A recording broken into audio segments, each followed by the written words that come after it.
Welcome to City Week, ladies and gentlemen. Today I have a guest on from Quarantine Networking, Computer and Repairs. I have the owner and operator, Brian Mackey. Brian, welcome to the show. Well, thank you, sir. Thank you. Well, it's a pleasure to sit down with you. I know that you and I have passed in the communities here a couple of times, and I've been telling you I need to get you on the show. And I know that this is the new year and people getting ready to do a lot of things with tax preparing and stuff of that nature. So we wanted to talk a little bit about how people can protect themselves with devices that we see laying here before us. And you're the guy that can really help talk about those things. So Brian, first of all, before we get into that, tell us a little bit about Brian, because I know that you're new to the area here. Well, I've been in technology for a long time. It's kind of like embedded in my brain now. Okay. But I've traveled the world repairing people's computers, finding out different issues. Companies like Dell and IBM have sent me to different places, Family Dollar. And now I decided to open up a company in LaGrange, Georgia. And like I said, you can find us at 206 Hill Street.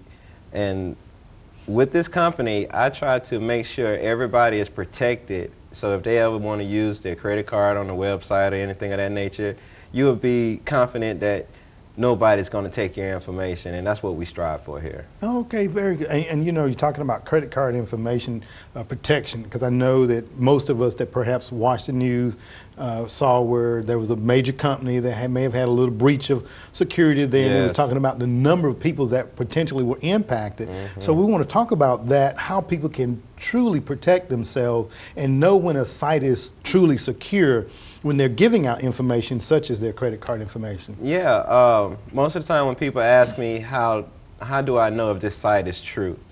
Well, just like your bank, you might want to go to Bank of America or BB&T or SunTrust. When you go to that website, you should see a lock in the corner up there in your address bar. Some people's address bar turn green now to show that they are secure. Okay. And number one, if you always feel leery about it, see if there's some contact information. You want to talk to somebody. Okay. Not only that, one more way to, if you must have that item, you can use a website called PayPal. Okay. And PayPal is great. Your disputes, they won't get your credit card information. It's just a great web credit card for you. Okay. And since we're talking about that, Brian, we were talking about PayPal and also the securityness. A lot of times when we get those things that may pop up on our computer, purchase this, that, and other, we were talking before we came on, those are impulsive buys. Yeah. So talk a little bit about that, how people can protect themselves. Because number one, I guess they need to ask themselves, do I really need this item? Number one. Okay. Do I really? Talk about that for us. Okay, well, everybody that owns a major retail store knows now that you have cyber shoppers. So they're trying to give you great deals on the internet now. They have Black Friday, Cyber Monday. And so they want to get you out there and make sure that you feel like you might need this purchase, but it's from a reputable retailer, so you can trust that. But if somebody's coming on eBay saying, hey, this camera works, I think it does, and you just send me $50 and I'll send you this camera, I wouldn't really trust that. I need somebody to give me a warranty on what I buy. And you just be very careful what you do on there. Absolutely. And you're talking about the shopping days, Cyber Mondays, and those various things, and they were talking about how that number have increased with people doing more online shopping as opposed to going out to the actual retail stores and doing that. And again, people just need to realize that, I guess, the more they swipe that card or put that information in there, the potential of them being victimized at some point is just kind of maximized there. Yeah, it's incredible how many machines that we actually see come through quarantine that's unprotected. We see Trojans, we see malware, spyware. We even saw one that came through and said, hey, you've been infected by the FBI. I got so many calls about this one, I laughed, Brian, because that happened to me. Did it? It happened to me. We'll get to that one too, okay? Now, you were mentioning those Trojan malwares and rogues. Those are various types of viruses, correct? Yes. The number one thing a virus is going to do is get into your system without you knowing. But there's several ways you can realize that you've been infected. Say, for instance, you want to go shut your machine down and it doesn't shut down. Okay. Or say, for instance, you're trying to go to the internet and your Internet Explorer won't work. Okay. Okay. Your home page changed. It will give you certain little clues to show that you're infected. But most people that may not know that they are infected, they'll sit behind a machine and wait and wait and wait until they get frustrated. You know, it's either take it to a repair shop or let's throw it out the window. Okay. Okay. So, and talking about those various types of viruses, there's various antivirus software or antivirus protections that are out there to help people's system from becoming infected. Talk a little bit about, I guess, how those antiviruses work, and is there one that you see in your profession that may work better than another?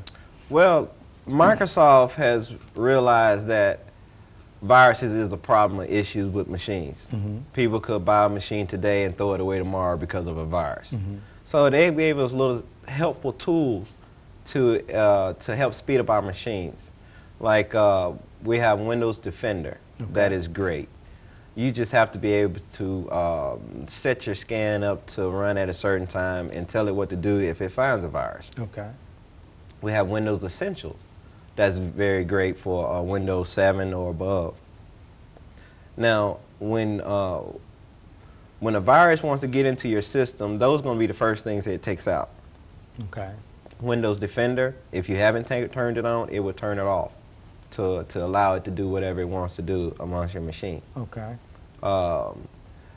Now, with that Windows, Microsoft helping you out, you also have to add your own in there, your own personal. Say, for instance, some people might go out and get spyware, or might go out and get the Trend Microsoft Scan or something of that nature. That is great, and when you install it, you must set it to do what it needs to do, because most people install the software and think, hey, I'm protected now, but you never went inside and actually told it what to do if it finds something. Okay, so now you're bringing up a point. So, and I heard you mention about if you have like Windows Defender, it needs to be installed, and then sometimes people may go and get their own personal, I guess, antivirus and install it. But you also need to access, make sure that it is turned on. That it's turned on and actually doing what it's supposed to do. If you look at the default settings for them, if it says it found to alert, number one thing it says is, "What's your suggestion?" But if you click on the down arrow, it'll probably say remove it, ignore it. But you want it removed. Right. Get out of here, Okay, well, very good. And so many times, and of course, I'm not patronizing either one, but I have on my system Norton's. And I know that, there's various times when you get the little pop-up says Norton, has ran a scan, found no viruses, whatever. Is that a common practice that people should see from their software, whether it be Windows Defender or Essentials, so on and so forth? Yes. I mean, if you have, now we got to get this straight. Back in the day, to get a virus, you had to download something and actually hit the exe, and it actually installs a worm, and the worm comes across and bites all your data away. You remember the old time? But the new viruses now, they are behind the scenes, so they're on the website itself. Okay. So when you go to a www.anywebsite.com and it's a bad website, you're already infected. That's how quick they're getting you now. So if you have some software that's really guarding you against the spyware or any bad websites, that's what you would see in the corner. Say you go to a www.badwebsite.com, in the corner will pop up bad website, bad URL.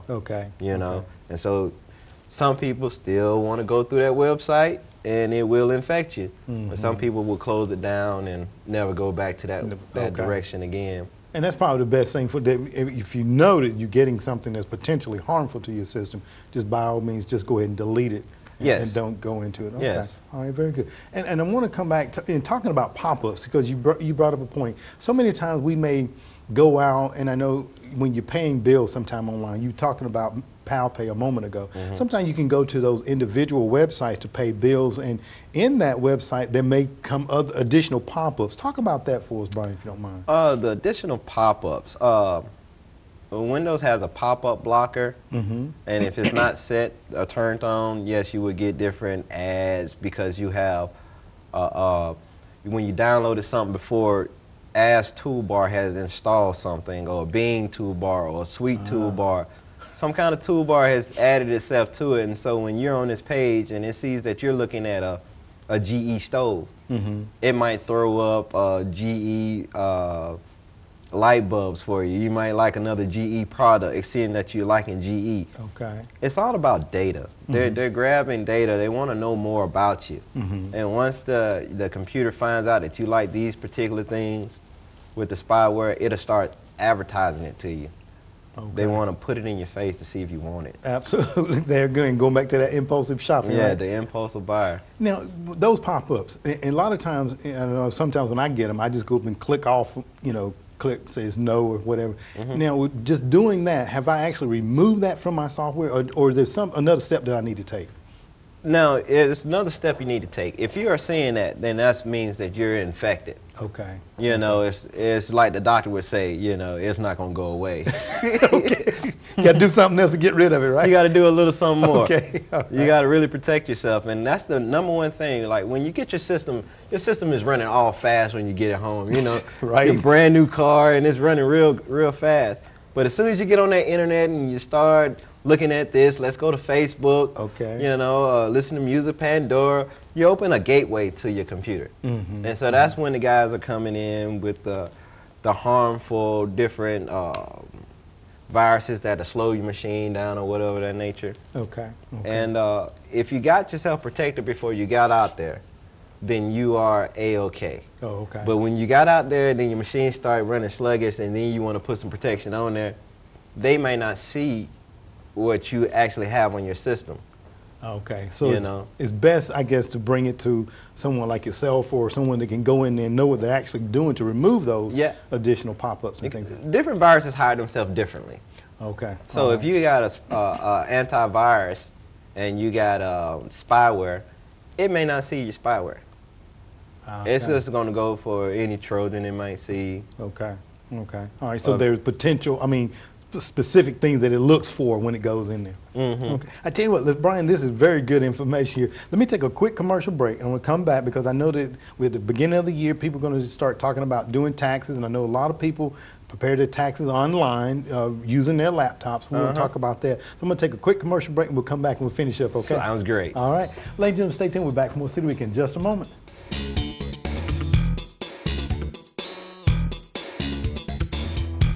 Welcome back to City Week, ladies and gentlemen. We're sitting down today with Brian Mackey from Computer Networking and Repair, and we were talking about how we can protect ourselves. Brian, we want to kind of do a little transitioning now because I know that people, because I once upon a time did this myself, would do my own taxes online and never really thought about, the software that I was using, things of that nature.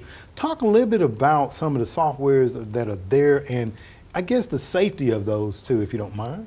Okay, well, it's very important if you do your taxes online, if you e-file them yourself, that we talked before about being protected.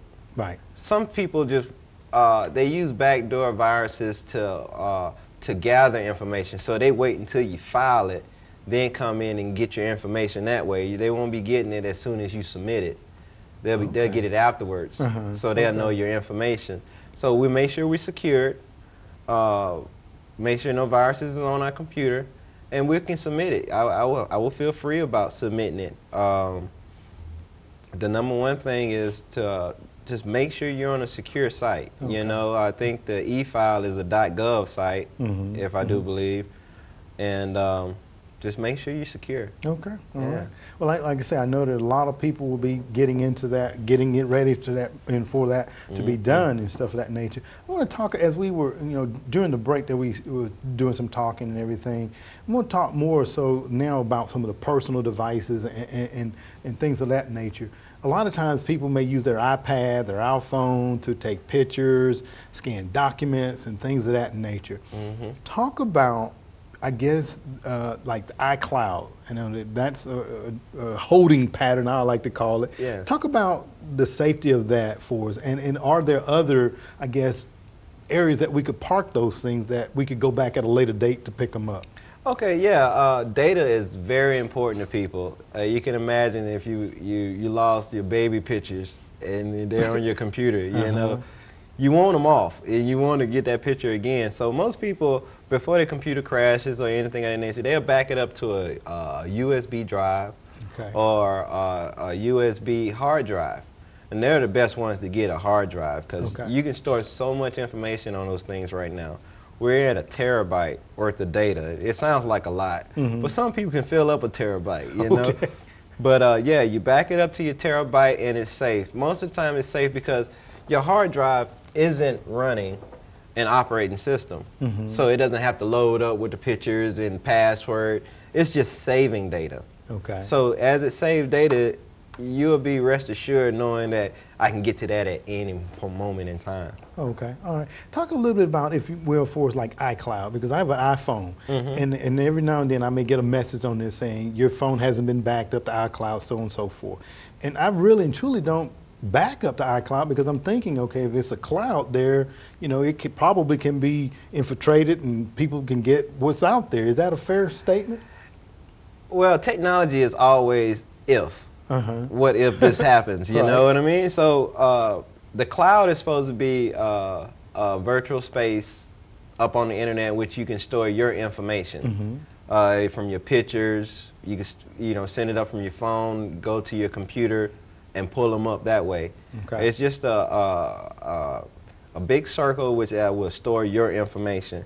Now, in the big leagues for the cloud, it's a bigger circle with smaller circles in the inside. So, you know, it's so you may not want to do that. I would do personally, I would have my own personal cloud. If you want to, you can go to Western Digital and see how they have their personal cloud for you at home that you can secure with your password. And that would be more secure for me if I wanted to use the cloud.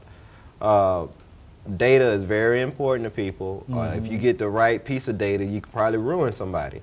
But so, to protect yourself, I will have my own personal cloud versus being in a public cloud. Okay, all right. And you did give a website where they can go and download their personal Western Digital. Okay, Western Digital makes this personal cloud.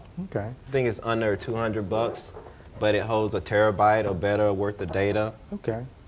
And they just download that to their system and then can back up those important documents to that.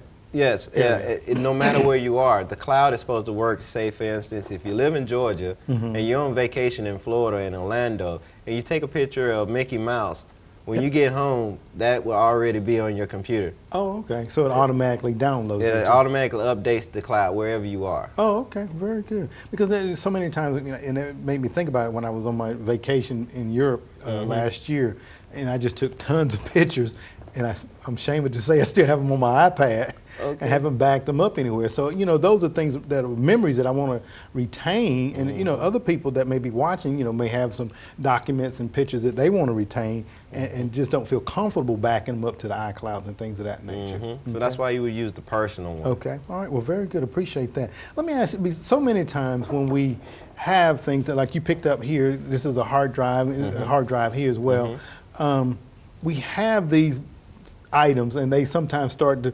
malfunction. A lot of times we may hear that it may be easier to just replace these things or the whole device as opposed to having it repaired. Talk a little bit about that for us, Brian. Okay, well, technology is very simple. It's either off or it's on. You know, it's very simple. Work or it doesn't work, right? Now, if your data is on this hard drive and it's still working and you might have formatted it or reloaded Windows, but what you needed was on the previous version of Windows, we can go in there and retrieve your information. So nothing is totally lost off this drive. Even if you deleted it, we can still retrieve it. Now, the thing about the drive, if it's not working anymore or it's not spinning for us, then we have to dissect your hard drive and take it to a clean room, in which what they do is take out your drive, put it into another case of the same speed to get your data off, and which used to be very expensive back in the day, but they've cut the price down a lot. But it ranges from $600 to $1,000 to have it in a clean room. To retrieve data from it. So no data is totally lost. So I guess basically to answer the question, it just depends on what information you have there and the importance of it then in most cases. Yes. Okay. Yeah, some people have, you know, their inventory, or they have a program that they paid for that runs their shop. That's very important. Okay. You know, it depends. But no data is ever lost on that drive. Okay, very good. And you're talking about the cold room. So let me ask, and the other device that you have next to your hand there, here, talk a little bit about that, because I know we're in this wireless age now. Oh, yeah. Everything is wireless. Everything is wireless. So we brought this here today just to show you guys how simple it is to pick up a wireless signal. So if you have a device that's actually capable of picking up a signal, you can go around your neighborhood and find out who is unsecured on their network. And you can actually log in. You can download things on their network. I had a client the other day tell me that he needs to be secured because somebody downloaded something illegally. And Charter sent him a message saying internet abuse. If he doesn't remove this off his computer, then he will be in copyright infringement laws. So he's all nervous, so it was kind of like a mercy call for us, so we went on over and we was able to secure his network, and he feels a lot better. The speed of his network is faster. Okay. And that's just the #1 thing. We have to make sure we're secured. Passwords are there for our protection. A lot of people want to put it password free. They just want to go in and want to find it. I want to hit the internet and my email come up. But you know, that's not protection, because a lot of people keep a lot of personal information in your email. I tell all my clients, we must put a password on here. Okay. If it's an easy password, 1, 2, 3. Something, right? Somebody, you know, they may not catch that 1, 2, 3, but that's right. We have to be protected, you know. Absolutely. And talking about being protected, Brian, let me ask a question, because this happened to me as well. And you talked about illegal, you know, guy went and he was wireless and he had copyright infringement potential there.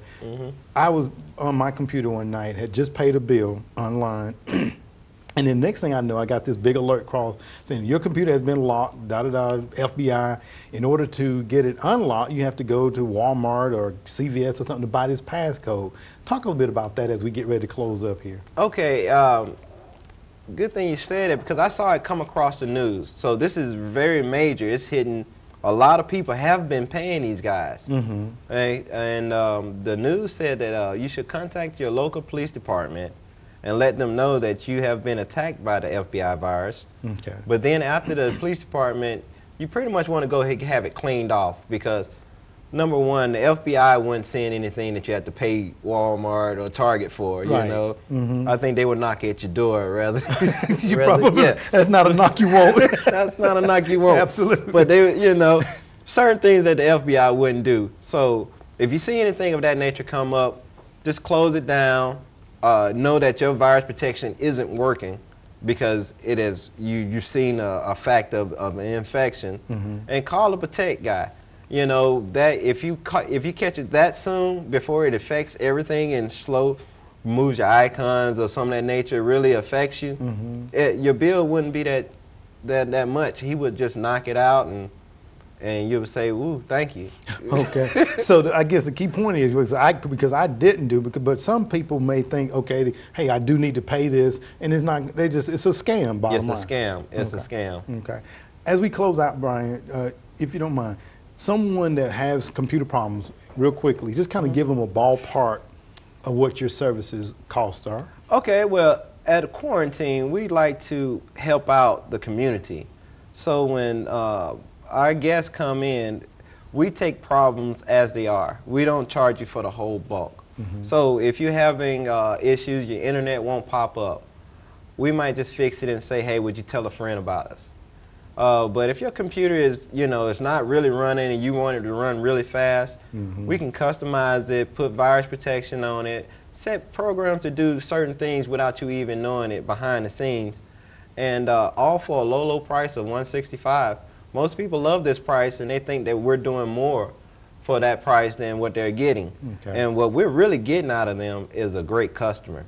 You know, once we find a great customer, they find a great friend at Quarantine. All right. Well, Brian, this has been quite interesting. I'm going to tell you a lot of things that that this big brother watching us can do. Oh, yeah. And some of those things are outside the realm of us being able to do, so we have to bring it to people like yourself too. So I want to thank you very much for coming on the show today and sitting down and sharing this information with us, okay? All right. All right, Thank you, thanks very sir. much. Ladies and gentlemen, stay tuned. We're back for more City Week in just a moment.